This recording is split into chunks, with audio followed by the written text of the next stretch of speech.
তারা সে সমস্ত লোক যারা হেদায়েতের বিনিময়ে গুমরাহি খরিদ করে। বস্তুত তারা তাদের এই ব্যবসায় লাভবান হতে পারেনি এবং তারা হেদায়েতও লাভ করতে পারেনি।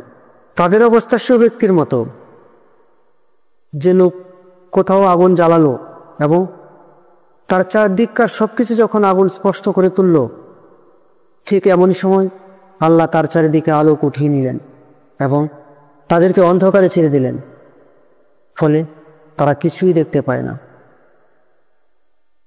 তারা বধির, মুখ ও অন্ধ, সুতরাং তারা ফিরে আসবে না।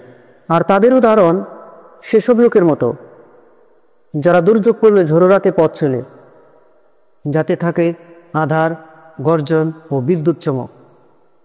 মৃত্যুর ভয়ে গর্জনের সময় কানে আঙুল দিয়ে রক্ষা পেতে চায়, অথচ সমস্ত কাফেরই আল্লাহ কর্তৃক